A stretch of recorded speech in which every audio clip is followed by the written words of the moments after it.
Elections हो पाएंगे। अगर डर नहीं रहेगा तभी लोग फ्रीली वोट कर पाएंगे। अगर खौफ नहीं रहेगा तो बंदा इलेक्शन में खड़ा होने का जरूरत करेगा नहीं। तो अगर खौफ रहेगा चाहे किसी भी साइड से, फिर आम आदमी जैसे आप हैं, मैं हूँ, मतलब मैं अपने को इसीलिए कह रहा हूँ कि कल जब मैं वर्दी से बाहर चला जाऊँगा या कहीं जहाँ पे मैं यहाँ डीजी हूँ जहाँ नहीं हूँ वहाँ पे तो मैं एक आम नागरिक हूँ।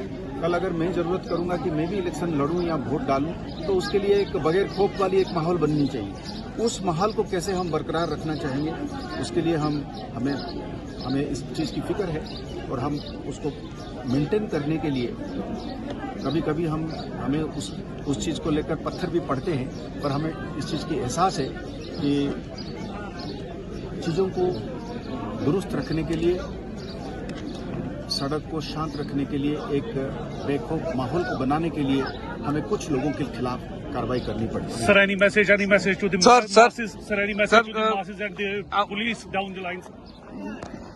So the message from a police officer, be of whichever rank he is always this, that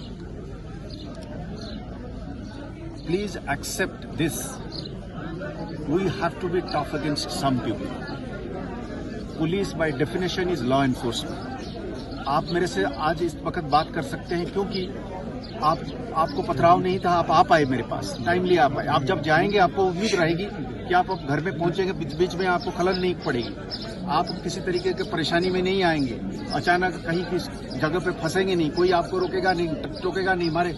तो उस माहौल को बनाने के लिए हमको कुछ लोगों के खिलाफ कार्रवाई करनी पड़ेगी। सर, वो कार्रवाई जब हम करते हैं, हम इस बात का भी एहसास रखना चाहते हैं कि हम ट्रैफिक एक्सीडेंट को मर्डर नहीं बनाना चाहते। जिसका जो गुनाह बनता है उसी गुनाह के हिसाब से हम चलना चाहते हैं। पर हम लॉ एनफोर्समेंट एजेंसी होने के नाते लॉ को तो एनफोर्स करेंगे, तो इसमें हमें मदद चाहिए, इसमें लोगों का पूरा सपोर्ट चाहिए और लोगों को पूरा सपोर्ट मिल भी रहा है। हमें इस बात का भी हमें एहसास है। जी sir, recently top commander LET का यहाँ मारा गया पुलवामा में, तो अब क्या है मिलिटेंसी का ग्राफ क्या है एक्चुअल इन कश्मीर में खासकर?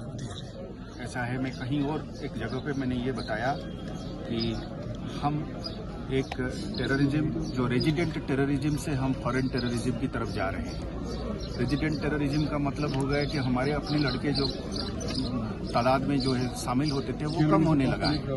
हमारी ये कोशिश रही है कि कम्युनिटी के साथ मिलकर हम ये पहले तय करें कि कोई इनमें दाखिल ना हो, तो कोई किसी माँ की, किसी बहन की, किसी भाई जो है या बेटा या खामद जो है इसमें शामिल ना हो, उसकी जान बची रहे।